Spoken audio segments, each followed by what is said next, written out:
Alors aujourd'hui, c'est un cours pour présenter le séminaire. Et donc je l'avais sur le programme que vous avez peut-être lu, j'ai appelé cette introduction un noyau pré-scientifique au cœur des sciences humaines. Et bien sûr, je vais vous expliquer de quoi il retourne. Mettons que vous regardiez un coucher de soleil. Bon, vous admirez un coucher de soleil, ça ne vous empêche pas de savoir qu'en réalité, le soleil ne se couche pas. La Terre tourne sur elle-même. En revanche, dans la conception spontanée que nous avons de nous-mêmes, nous sommes portés à croire que nous savons ce que nous sommes. Quand on regarde la télévision, on ne sait pas comment ça marche non plus, mais on sait qu'on ne sait pas comment ça marche. On sait qu'on ne sait pas comment ça marche. Donc, on a quand même, à l'arrière-plan de la conscience, il y a quand même un sentiment possible d'ignorance. Mais une ignorance qui n'est pas inquiétante, parce qu'on sait que les gens qui fabriquent les télés, eux, ils savent comment ça marche. Donc, ça va. Ce qui est plus ennuyeux dans le cas de la connaissance de soi, c'est que, bon, on a l'impression qu'on sait ce qu'on est, et on n'éprouve généralement pas un sentiment d'ignorance.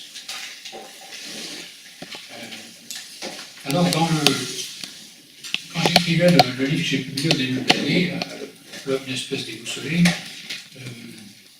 j'avais bien conscience que un des obstacles pour les lecteurs du livre, c'était que, comme d'ailleurs certaines personnes me l'avaient dit quand je préparais le livre, ils m'avaient dit, mais pourquoi écrire un livre sur ce que c'est que l'être humain, parce qu'on sait ce que c'est. Bon, je m'étais dit là... donc je pensais qu'en donnant des arguments pour expliquer que, bon, quand même, on peut apprendre des nouvelles choses sur l'être humain, ça convaincrait les lecteurs. Mais en y réfléchissant, oui, j'ai remis tout ça dans ma tête cet été, c'est pas seulement qu'on croit qu'on sait, c'est qu'on a besoin de croire qu'on sait ce qu'on est. On a besoin. Pourquoi on a besoin? Parce que sinon on serait déstabilisé. Il y a tellement de choses qui sont incertaines, si en plus vous vous dites, ah oui, mais je ne sais même pas moi-même ce que je suis, alors là, ça devient pénible. Donc, même si ce sentiment de savoir ce qu'on est une illusion, elle est nécessaire à notre bien-être. Bon, et voilà, mais cette illusion, elle est un obstacle majeur à l'avancement des sciences humaines et de la philosophie. C'est pour ça que j'ai parlé d'un noyau pré-scientifique au cœur des sciences humaines. Bon, d'où l'intérêt quand même de l'anthropologie générale, c'est-à-dire d'une étude autant que possible scientifique de ce que nous sommes. Alors je vais commencer par dessiner à grands traits l'arrière-plan historique de ce genre de recherche dans lequel je me suis engagé. Donc ça me permettra de situer mon parcours et de situer également le point où nous en sommes aujourd'hui. Ensuite, on verra pourquoi l'anthropologie générale reste quand même assez largement délaissée aujourd'hui. Et puis, je vous parlerai des efforts à fournir et des obstacles à surmonter pour faire progresser nos connaissances sur ce que nous sommes. Alors, l'arrière-plan historique, je ne vais pas m'attarder sur les XVIIe et XVIIIe siècles qui ont été très riches dans le questionnement sur l'être humain. Dans les années précédentes, j'ai parlé souvent des jansénistes, qui sont des gens qui étaient très curieux d'avoir une doctrine sur ce que c'est que l'être humain. Il a beaucoup réfléchi à ça. Au XVIIIe siècle, il va y avoir une réaction contre le jansénisme, mais la question de ce qu'est l'être humain continue de se poser. Vous avez ce qu'on appelait les philosophes au XVIIIe siècle, c'est quand même des gens qui se disent qu'est-ce que l'homme. Bon, voilà. c'est une question qui peu à peu s'est estompée dans la philosophie.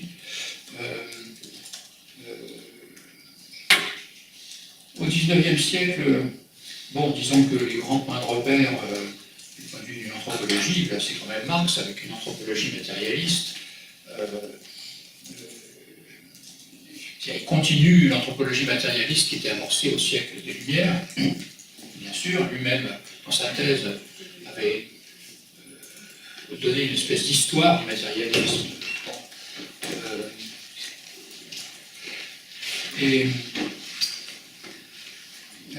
l'autre grand point de repère au niveau du XIXe siècle, en ce qui concerne l'anthropologie générale, évidemment, c'est Darwin, avec le deuxième livre de Darwin sur la filiation de l'homme et la sélection sexuelle. Au XXe siècle, alors, qu'est-ce qu'on voit au XXe siècle? On va se poursuivre l'opposition entre d'un côté la vision dualiste liée au christianisme, avec vous avez philosophie spiritualiste qui se poursuit, des gens très aussi différents l'un de l'autre, que Heidegger, Ricoeur, d'autres. Et puis, bien sûr, l'autre vision non dualiste qui est portée par le marxisme, par le darwinisme, et aussi par l'essor de la biologie. Bon, voilà, ça, je vais m'attarde pas là-dessus. Un point intéressant, c'est quand même, qui vaut le coup de marquer la chose, c'est l'émergence au sein de l'anthropologie sociale américaine de la notion de culture. La notion de culture, elle est devenue familière, donc on a l'impression que ça a toujours été dans le paysage, pas du tout. Quand vous lisez Darwin, Darwin n'a pas ce concept de culture. Pour lui, c'est le couple classique entre sauvage et civilisé. Il dit les sauvages, et puis les gens qui sont plus ou moins civilisés. Voilà, c'est dans ces termes-là qu'il réfléchit, comme tous ses contemporains. La notion de culture, ça a quand même été une avancée. On reconnaît que ce qu'on appelle des sauvages, ils ont une culture. Et la notion de culture va permettre aussi de combattre les hiérarchisations de race et de genre. Là aussi, Darwin, quand vous lisez la filiation de l'homme, il dit, ben oui, pourquoi les femmes sont moins intelligentes que les hommes? Oui, bon, voilà, pour lui, Darwin était un type qui avait dépassé pas mal de préjugés, notamment sur les questions de l'esclavage. Ça même, il parle son récit de voyage, les gens de la Terre de Feu, qui du point de vue de la culture technique, c'est quand même très rudimentaire. Ça, mais il dit, ah, mais finalement, ils ne sont pas plus bêtes que les autres. Enfin, bon, donc, on voit qu'il est révolté par l'esclavage aussi. Bon, il appartenait à une famille qui était engagée dans l'anti-esclavagisme. Bon. Mais n'empêche que sur les hommes et les femmes, là, ouais, c'est pas tout à fait ça. Bon, ça, ce sont des choses que vous connaissez. On va s'arrêter un instant sur la période structuraliste, plus proche de nous, période qui a été marquée notamment par le désir de combler le fossé entre sciences humaines et sciences dures. Alors je vous rappelle, ces choses que vous savez sans doute, mais je rappelle brièvement, que le programme structuraliste puise bonne partie de son inspiration dans la linguistique saussurienne, avec le prolongement apporté par Roman Jacobson dans les années 40, son avancée dans la matière de phonologie. Bon, l'avancée en phonologie, ça a été vraiment un point très important.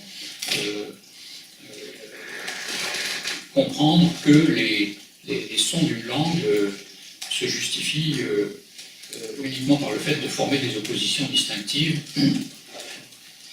Et dans la théorie saussurienne, de même un signe ne tire pas sa signification de son rapport à l'objet qu'il désigne, mais du fait qu'il s'oppose et se distingue d'autres signes.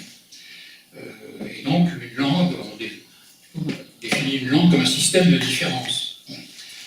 C'est présenté comme un système qui se constitue en dehors de la conscience du sujet qui fait usage de la langue. Si c'est un aspect important, cette idée de son inconscient cognitif.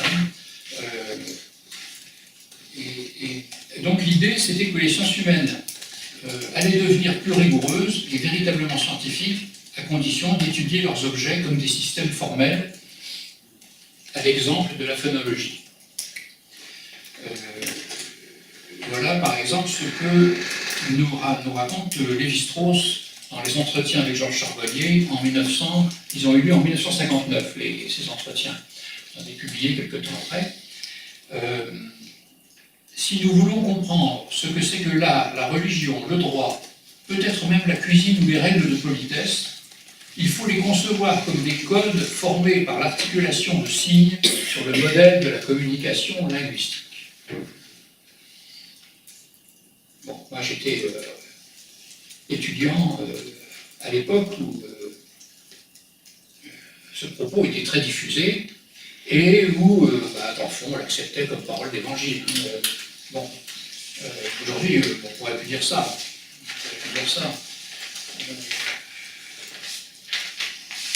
Comprendre la cuisine comme un système de signes.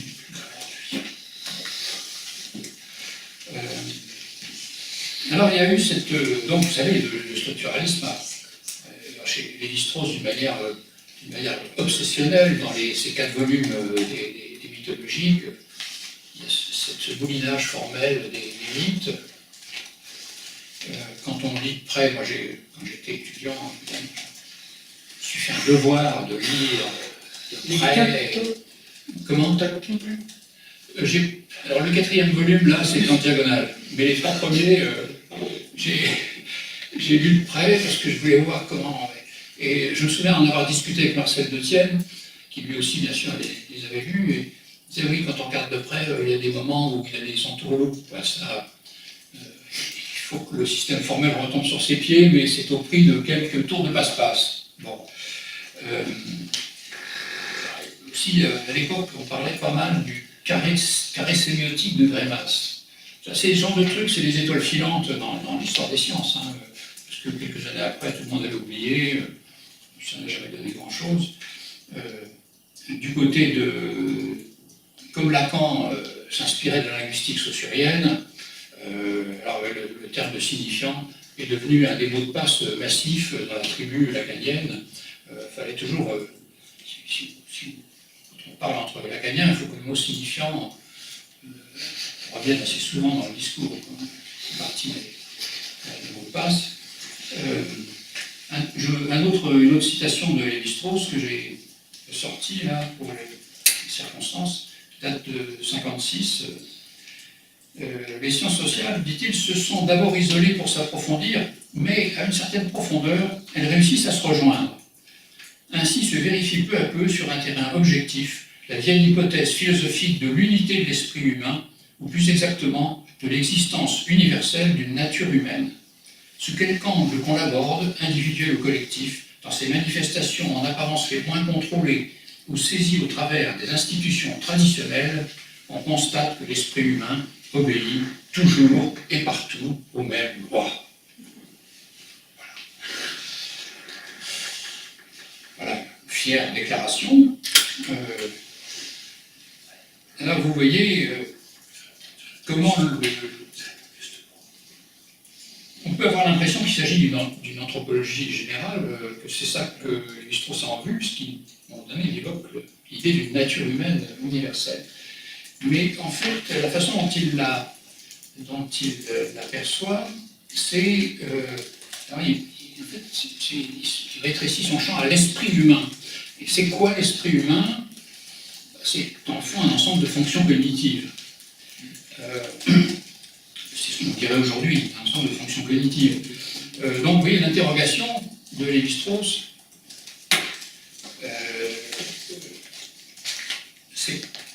se restreint, en fond, à un aspect de l'être humain, l'aspect qui, censément, devrait offrir le plus de prise à l'esprit scientifique. Parce que si l'esprit humain est une machine cognitive, et bien à ce moment-là, la machine cognitive de la science, forcément, doit faire affaire. Ça doit marcher. Lévi-Strauss reconnaît que sur la question des affects, c'est pas trop sur la tasse de thé, quoi. Bon, on s'en doute, quand j'écoutais ses cours quand j'étais étudiant, maniement de la langue française absolument remarquable, il marchait long large sur l'estrade au Collège de France, avec des subordonnés qui s'enchaînaient, etc. C'était la maîtrise. J'ai une maîtrise, bon. Mais pour lui, Lévin, c'était. Il avait une approche très très formelle, justement, et je m'en suis rendu compte de manière. Ça m'a frappé quand j'ai lu un bouquin d'un anthropologue américain qui il raconte comment, un soir, comme ça, sous un tipi, en quelque sorte, il discute avec deux vieux Indiens, et puis l'un d'eux se met à raconter un mythe, qu'il n'appelle pas mythe d'ailleurs, parce que les Indiens n'ont jamais appelé les histoires des mythes. Et je reconnais dans l'histoire en question une histoire qui figure dans un livre de Lévi-Strauss. Mais l'anthropologue l'a il décrit le plaisir que ces Indiens avaient à raconter l'histoire. Ils se racontent ça, puis c'est pour passer le temps, quoi, pour pas s'emmerder. Voilà, ils se racontent l'histoire, ça leur fait plaisir, ils rigolent. Bon. Donc, on a une vision de ces soi-disant mythes complètement différente de celle que donne Lévi-Strauss. Ça ne veut pas dire que l'approche de Lévi-Strauss est sans intérêt, loin de là. Mais voilà, c'est un aspect des choses. Bon, moi, évidemment, j'ai été pris, fasciné, comme beaucoup de jeunes gens, par la brillance des années 70. Mais avec un peu de recul, je me suis demandé assez vite quelle était la part de la curiosité, de l'effort scientifique, et quelle était la part du faire scientifique. Faire scientifique. Et en fait, pas mal de choses publiées à cette époque m'ont donné l'impression que voilà, il fallait faire scientifique. C'est biologie, tout ça. Bon. Alors, faire scientifique, c'est pas faire de la science. Faire scientifique, ça revient à pratiquer une forme de rhétorique, c'est-à-dire à mettre en œuvre des moyens pour faire impression sur son public. Voilà, alors là, on peut dire que bon, c'est un péché universitaire depuis des siècles. Hein, le texte de Descartes, de Malebranche, on me dit mais qu'est-ce que c'est que ce Japon, etc. Enfin, bon, ça, c'est pas nouveau. Pas nouveau, mais disons que dans les années 70, ça y allait fort. Hein. Ça y allait fort au point qu'il y avait des textes où on ne comprenait absolument rien. Il faut le reconnaître. C'est une carte postale de Derrida. Ah, qu'est-ce que c'est que cette histoire-là? Bon, donc le projet structuraliste, qui était quand même de faire que les sciences humaines atteignent enfin la même rigueur que les sciences de la nature, ce projet, il a assez largement échoué. Alors, qu'est-ce qui s'est passé après? Il y a une sorte d'amnésie, c'est ça. On n'a pas, je ne suis pas tombé sur des textes dans lesquels l'auteur se disait mais pourquoi ça n'a pas marché? Pourquoi ça n'a pas marché? C'est une question intéressante. Pourquoi ça? Cette ambition scientifique, comment ça n'a pas marché? Bon, mais si on réfléchit sur la raison pour laquelle ça n'a pas marché, ça devrait permettre d'avancer. Mais il ne me semble pas que ça ait été le cas. J'ai plutôt eu l'impression que dans le fond, on préférait enterrer la chose. Parce que dans le fond, ce serait réfléchir à ça, c'est remâcher un échec. Alors, c'est pas très glorieux, c'est humiliant. Et donc, pour maintenir la prestance universitaire, quand même le souci numéro un du monde académique, parler dans la colloque, évidemment, il faut paraître à son avantage. Donc, il ne faut pas parler d'échec, évidemment. Alors il y a un point positif dans cette affaire, c'est que, lié ou non au structuralisme, l'anthropologie sociale a questionné la valeur universelle et supérieure que s'était attribuée la culture occidentale. Voilà, ça, je pense que c'était et que ça continue à être quelque chose d'intéressant et d'important. Vous avez les recherches de Louis Dumont, notamment les essais sur l'individualisme et Homo equalis. Bon, moi, ça m'a beaucoup ça m'a stimulé, hein, cette idée que le regard de l'anthropologue, de faire retour sur sa société et donc questionner les prétentions de cette culture, les credos de cette culture, hein, les convictions. Il y a aussi un livre qui m'a beaucoup stimulé dans ce sens-là, c'est la Société des individus de Norbert Elias, où il dit, dans le fond, qu'est-ce qu'ils ont les Occidentaux à toujours parler d'individus? Est-ce que c'est si évident que ça? Est-ce que les êtres humains ne forment pas plutôt des configurations relationnelles, mouvantes? Bon, voilà, puis cette idée d'intériorité, le vrai moi est à l'intérieur, enfin, tout ça, il dit, il faudrait quand même. Il n'avait pas l'air convaincu, vous voyez. Ça m'a beaucoup plu. Et aussi, bien sûr, je veux dire un mot de Jean-Pierre Vernant, à qui je dois beaucoup, et qui a contribué, d'autres avec lui, ou à sa suite, contribué à renouveler l'image de la Grèce ancienne. Bon, moi j'ai été étudiant à la Sorbonne, là, des cours sur la philosophie grecque dans les années 60. Évidemment, c'était le miracle grec, quand même, en gros, les grands auteurs, tout ça, formidable. Bon, quand j'écoutais Vernant, que je le lisais,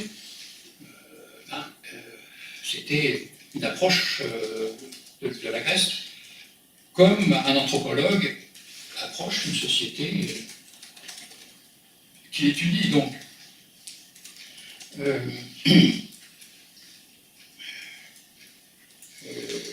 Platon ne dominait plus vous voyez, le paysage. Hein, il y avait d'autres auteurs, d'autres choses qui étaient explorées. Et du même coup, un intérêt chez... je suivais aussi le séminaire de Marcel Detienne, à l'époque où il préparait son livre qui s'appelle Les Jardins d'Adonis, qui je pense est un de ses meilleurs livres. Et un intérêt pour ce qu'on appelle les religions sociales. Si vous voulez, en Grèce ancienne, vous avez des cultes à mystère qui se développent, et puis le platonisme, des religions de doctrine de salut, qui est une vie après la mort, etc. Donc d'un monde au-dessus, ailleurs que ce monde. Ce qui était complètement différent des convictions générales évidemment de l'immense majorité des Grecs, pour qui la religion c'était une religion sociale, comme c'est le cas aussi pour les Romains également, où il ne s'agit pas de faire son salut, il s'agit de pratiquer les rites correctement. Voilà. Le livre de Marc Auger, Le génie du paganisme, témoigne aussi de cette revalorisation des doctrines sociales, des religions sociales par rapport aux religions de salut. Marc Auger dit, dans le fond, ce qu'on appelle religion, on a fait, ce qu'il faut appeler, il faut utiliser ce terme de religion, bon, enfin, c'est le mot en vigueur. La religion africaine, la conception de l'homme et de la société pour des Africains, ça n'a rien à voir avec la notion de salut, ni évidemment d'un monde suprasensible, mais peut-être qu'ils ont raison, quoi. Peut-être qu'ils ont raison. Donc, une autre conception non dualiste, on peut l'approcher à travers ces religions, en fait, qui sont les religions majoritaires sur cette planète, enfin, pas en nombre aujourd'hui, mais si vous voulez, pour le nombre de sociétés qui ont fonctionné avec des religions sociales, c'est quand même la majorité. Et donc des façons de voir qui se démarquent de la croyance occidentale dans l'individu ou le sujet, évidemment très lié à ces doctrines religieuses de salut, d'armes, etc. Bon, un mot, pour finir ce petit volet rétrospectif, hein, un mot sur la façon dont je me suis situé dans ce paysage.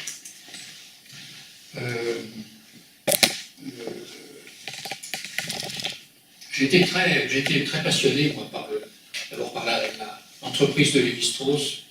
Vous savez, dans les années 60, le type qui est prof au Collège de France, qui vous raconte des histoires, qui répercute ces histoires qui ont été récoltées chez ces Indiens d'Amérique du Nord ou d'Amérique du Sud, qui sont des histoires souvent rabelaisiennes, pas trucs. Ça n'a rien à voir avec le. Il y a une sorte de contraste avec le sérieux avec lequel Lévi-Strauss les racontait. D'ailleurs, c'était étonnant. Et alors, le fait que Lévi-Strauss se dit, mais il y a quand même quelque chose à comprendre là-dedans. C'est ça qui est. Je me suis dit, ouais, ça c'est quand même pas mal, ça. Et évidemment, quand je suivais les cours de Vernon ou de Thiel, je les lisais l'un et l'autre, c'est pareil, je trouvais des gens qui creusent des histoires qui à première vue ne sont pas très inspirantes, mais ils arrivaient à comprendre quand même qu'il y avait là-dedans un système de mise en ordre du monde, de repères pour l'être humain. Bon, j'étais très impressionné par ce genre de recherche. Et bon, moi je ne pouvais pas être un helléniste, je n'avais pas du tout les compétences pour ça. Et il se trouve qu'à l'époque, je me suis commencé à m'intéresser aux contes, c'est-à-dire les histoires qui ressemblaient beaucoup à celles que Lévi-Strauss ou Vernon s'intéressaient, mais des histoires qui ont circulé dans toute l'Europe, même au-delà de l'Europe, qui sont très bien collectées, répertoriées, dans tout un matériel, et qui, jusqu'alors, n'avaient pas. Bon, il y a eu toutes les psychanalyses des contes, mais enfin, ça, c'est vraiment.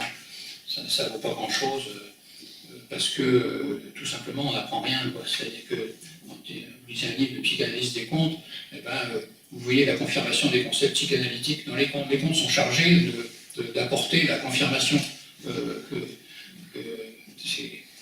donc le savoir psychanalytique s'en ressort confirmé, mais en revanche, on n'apprend rien de nouveau. Donc, je me suis dit, ça c'est la projection. J'avais fait le livre de Bettelheim, la psychanalyse des contes de fées. Du point de vue méthodologique, c'est quand même zéro. C'est-à-dire qu'il prend un conte comme ça. La moindre des choses, c'est de travailler sur l'ensemble des versions, évidemment, ça c'est une question de méthode. Bon, l'analyse structurale, il y a quand même des choses solides là-dedans. Lui, il ignore royalement tout ça. Je te dis, voilà, petit chapeau rouge, c'est ça parle de ci, de ça. Bon, l'interprétation repose sur la foi qu'on peut avoir dans l'autorité de Bettelheim. Dans certains cas, d'ailleurs, il a des intuitions intéressantes, hein, mais bon, donc j'ai travaillé sur les contes avec l'idée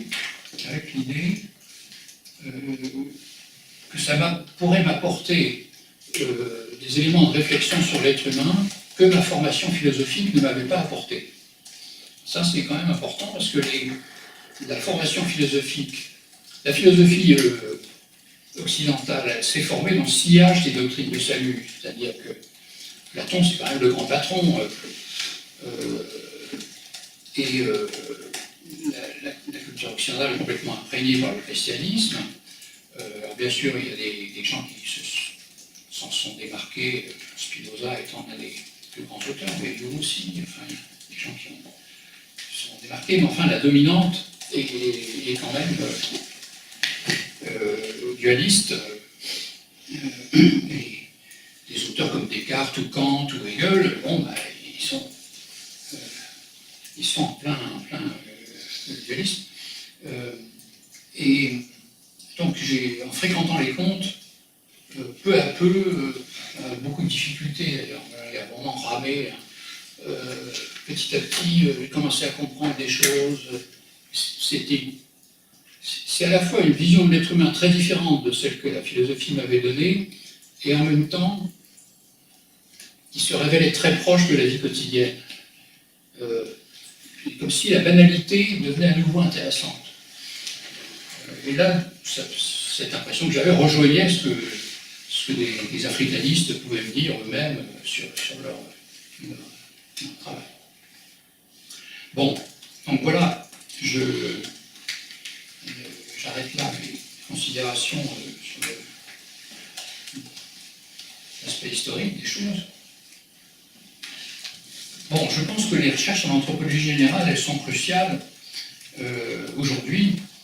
Il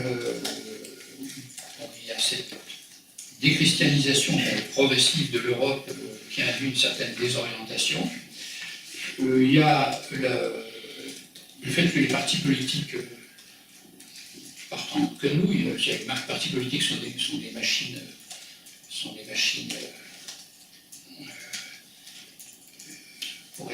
à la fois pour former des gens qui vont demander les suffrages de la population. Donc c'est vraiment tout tourne autour de la question du vote.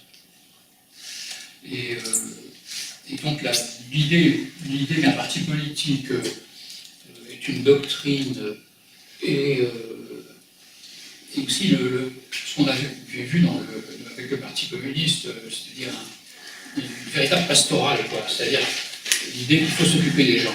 L'idée qu'il faut s'occuper des gens, décalquer beaucoup du christianisme, qui a un côté très positif du Parti communiste, comme d'ailleurs dans le christianisme, le fait de s'occuper des gens.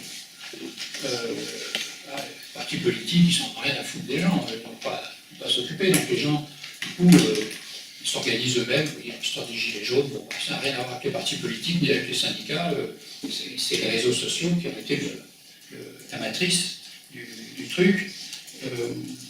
Donc, on ne peut pas dire qu'il y ait une éducation populaire ni des convictions qui orientent la vision qu'on a de l'avenir, de qu'est-ce qu'on doit faire, etc. Bon. Du point de vue économique, c'est un peu pareil, parce que le taux de croissance n'est plus ce qu'il a été et ne sera vraisemblablement plus. Il sera plus ce qu'il a été au cours des 30 Glorieuses. Donc la confiance est ébranlée.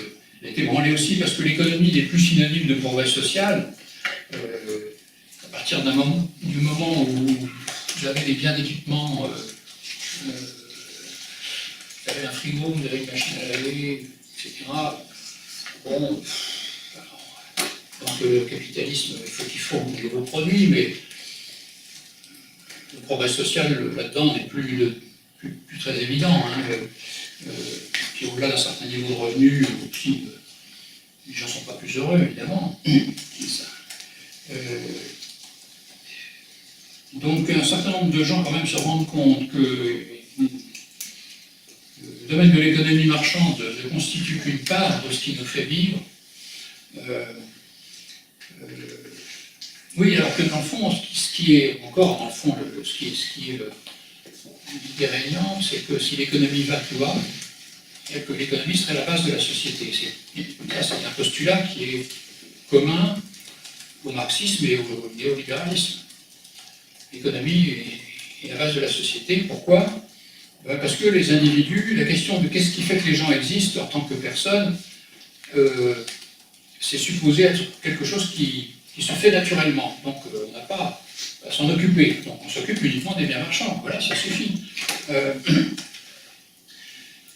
Mais alors là, quand même, à force, on a qui doutent de ça, et la question des biens non marchands, les biens communs, une question qui se repose, et évidemment, là-dedans, il y a une question écologique qui s'y mêle, puisque l'environnement est un bien commun. La réflexion sur les biens non marchands et sur l'écologie, la foi dans l'économie marchande perd de sa force. Donc, dans ces conditions, il est clair que les questions qui relèvent de l'anthropologie générale constituent un enjeu important pour relever les défis auxquels l'humanité est désormais confrontée. Enfin, c'est clair, ou ça devrait être clair. C'est pas tout à fait le cas, parce que, comme je l'annonçais tout à l'heure, les questions d'anthropologie générale restent marginales en tout cas dans le monde académique. Pendant longtemps, ce séminaire a été le seul dans toute l'école des hautes études à être un séminaire d'anthropologie générale. Depuis je sais plus, 3 ans comme ça, il y a un autre séminaire d'anthropologie générale qui tourne davantage autour de préhistoriens, de paléontologues, quelques anthropologues aussi. Donc 2 séminaires en tout et pour tout, dans tout l'éventail de séminaires qu'offre l'école des hautes études. Vous voyez, ça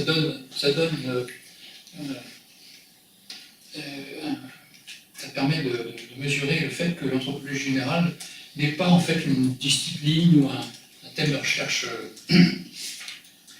considéré comme important.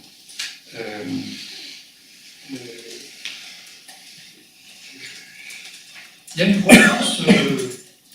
croyance assez répandue, il me semble, dans l'idée qu'on peut faire du neuf avec du vieux. C'est-à-dire que l'héritage culturel dont nous sommes fiers, cette tradition si riche, cet humanisme si brillamment illustré par tant d'auteurs, depuis l'Antiquité jusqu'à aujourd'hui, etc., que cet héritage devrait nous permettre de résister au néolibéralisme et de faire face à l'avenir.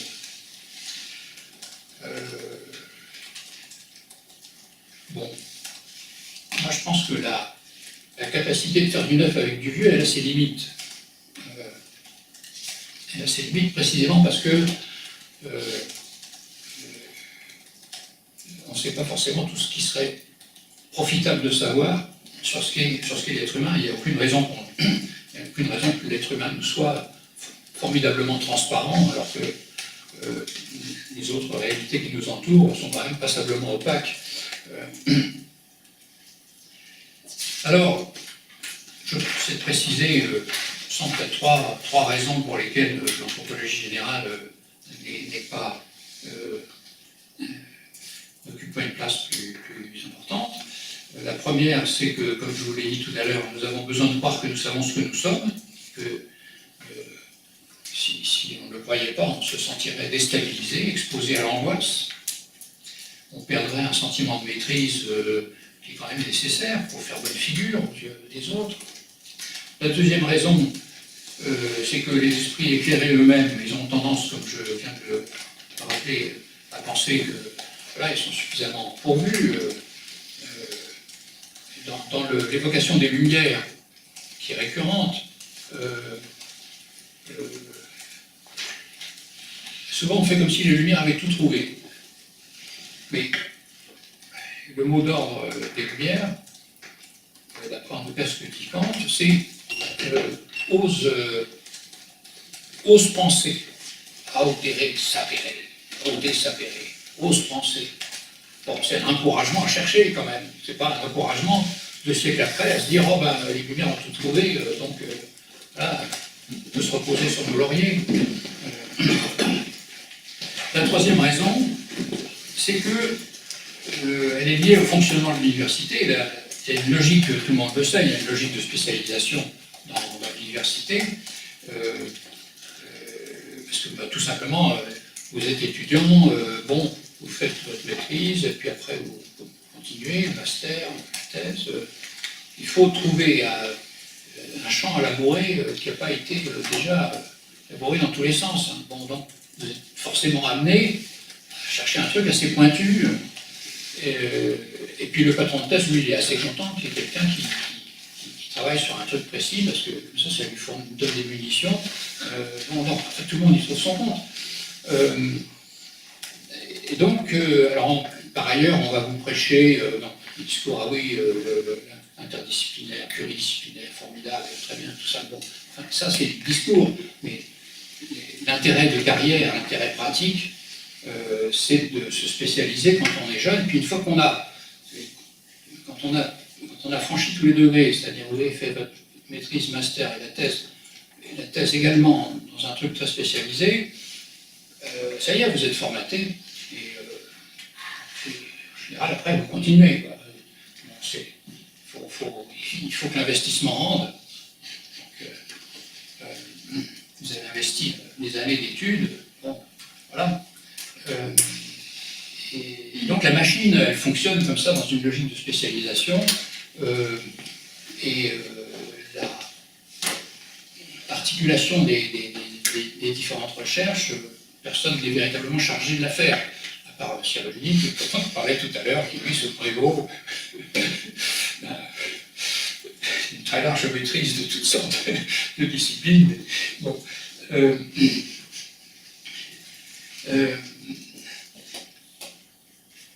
Ça m'est arrivé aussi de discuter